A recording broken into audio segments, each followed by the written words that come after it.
தெய்வத்தின் குரல் 4ஆம் பாகம். குருகுலம் கட்டிகாஸ்தானம். கண்ணன் கதையில் ஆசானின் அன்புடைமை. நம்முடைய சாஸ்திர புராணங்களிலிருந்து இந்த அன்புடைமையில், அருளுடைமையில் அந்நாள் ஆச்சாரியர்கள் ஆதர்ஷ புருஷர்களாக இருந்திருப்பது தெரிகிறது. குரு சிஷ்யர்களுக்கிடையிலே பரஸ்பர பிரியம் போகவே கூடாது என்றுதான் பாடம் ஆரம்பிக்கும் போதே மந்திரபூர்வமாக வேண்டிக் கொண்டிருக்கிறார்கள். குரு சிஷ்யர்களான நாங்கள் ஒருத்தருக்கொருத்தர் பகைத்து கொள்ளாமல் இருக்க வேண்டும் என்பது பாட ஆரம்பத்திலும் முடிவிலும் வருகிற உபனிஷத் பிரார்த்தனை. அடிக்கிற கைதான் அணைக்கும் என்பதற்கு அப்படியே ரூபகமாக அந்த ஆச்சாரியர்கள் இருந்திருக்கிறார்கள். கண்டிப்பு செய்ய வேண்டிய இடத்தில் எப்படி நிர்தாட்சிண்யமாக கண்டித்தார்களோ அப்படியே அன்பை கொட்ட வேண்டிய சமயத்தில் கொட்டினார்கள். பாகவதத்தை பார்த்தால் போதும், இரண்டும் தெரியும். பகவானே குச்சேலரிடம் தாங்கள் இருவரும் சேர்ந்து குருகுலவாசம் செய்த நாட்களை பற்றி ஞாபகப்படுத்துகிறார். கம்சவதமான பின் பகவானுக்கும் பலராமருக்கும் உபநயனமாகி அவர்கள் சாந்தீபனி என்ற பிராமணரிடம் குருகுலவாசம் செய்கிறார்கள்.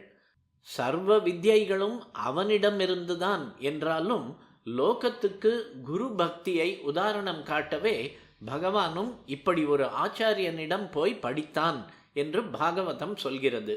ஆனாலும் பகவானுக்கு அவதார காரியங்கள் நிறைய காத்து கொண்டிருந்ததால் 12 வருஷம் வித்யாபியாசம் செய்வது என்று வைத்து கொள்ளாமல் தன் திவ்ய சக்தியையும் கொஞ்சம் கை கொண்டு ஒரு நாளுக்கு ஒரு சாஸ்திரம் வீதம் 64 நாளில் அத்தனை சாஸ்திரமும் கற்றுக்கொண்டு விடுகிறார். பலராமரும் தான், அவரும் அவதாரம்தானே. இதிலிருந்தே கிருஷ்ணருடைய தெய்வீக பிரபாவத்தை குரு சாந்தீபனி தெரிந்து கொண்டு விடுகிறார். அதனால் பிற்பாடு சிக்ஷை பூர்த்தியாகி என்ன தட்சிணை தரணும் என்று பகவான் கேட்டபோது ரொம்ப நாள் முந்தி சமுத்திரம் அடித்து கொண்டு போய்விட்ட தன்னுடைய பிள்ளையை அவர் யமாலயத்திலிருந்து மீட்டு கொண்டு வந்து தர வேண்டும், அதுதான் தமக்கு வேண்டிய தட்சிணை என்கிறார். பகவானும் அப்படியே பண்ணுகிறார். அது இப்போது நமக்கு விஷயம் இல்லை. பின்னே எது விஷயம் என்றால், இப்படி தெய்வ சக்தி பொருந்தியவராக கிருஷ்ணரை அவருடைய ஆச்சாரியர் தெரிந்து கொண்டிருந்த போதிலும் சீஷப்பிள்ளை என்று வந்த ஒருத்தனை ஆச்சாரியர் நன்றாக வேலை வாங்கி பணியினாலும் பணிவினாலும் கட்டுப்படுத்தி சுத்தி செய்வார் என்று லோகத்துக்கு காட்டவே அவர் இந்த சிஷ்ய வேஷம் போட்டுக்கொண்டிருக்கிறார் என்றும் தெரிந்து கொண்டார். எனவே வேலை வாங்குவதை இவர் விஷயத்திலும் விட்டுவிடக்கூடாது என்று இருந்திருக்கிறார்.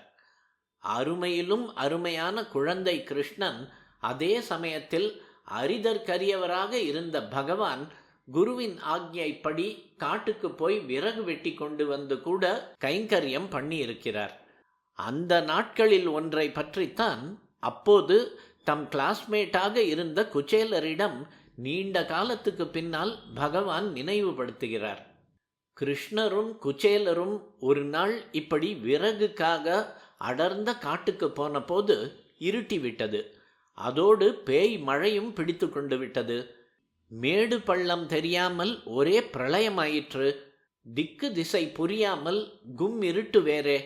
நரலீலையிலே பகவான் நிஜமாகவே தமக்கு திக்கு திசை புரியாத மாதிரி தான் நடித்தார்.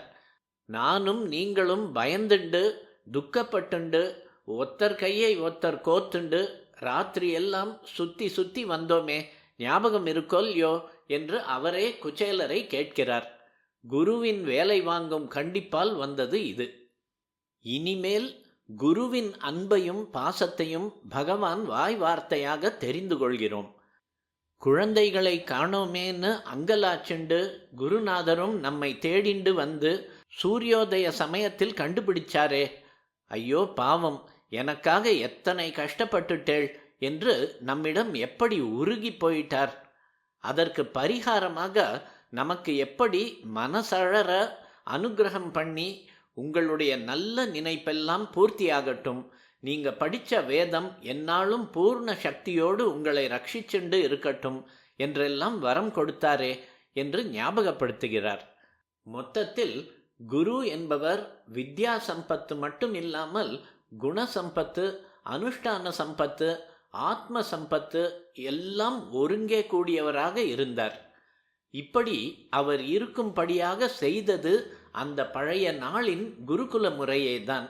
சில சிஷ்யர்கள் மட்டும் ஒரு குருவின் ஆதரவில் அவருடைய கிரகத்திலேயே இருந்து படிப்பது என்ற கல்வி முறையில் குரு, சிஷ்யன் ஆகிய இருவருமே சுத்தர்களாகத்தான் இருந்தாக வேண்டும் என்று இருந்தது. அந்த முறையே அவர்களை அப்படி சுத்தர்களாக உருவாக்கவும் செய்தது. சிஷ்யர்கள் கூடவே வசித்தும் அன்பு, மரியாதைகள் செலுத்த வேண்டுமென்றால் குரு நல்லொழுக்கமுள்ளவராகவும் அனுக்கிரக சக்தி பெற்றவராகவும் இருந்தால்தானே முடியும். அதேபோல் புத்தி மட்டத்திலும் கூட சிஷ்யன் கூடவே இருந்து பரிப்பிரஷ்னம் என்று பகவான் சொன்னபடி அவரை குடைந்து குடைந்து கேள்வி கேட்கிறான் என்றால் அப்போது அவர் தாம் போதிக்கிற சாஸ்திரத்தில் நல்ல ஆழ்ந்த அறிவை உண்டாக்கி கொண்டே ஆக வேண்டி இருந்திருக்கிறது.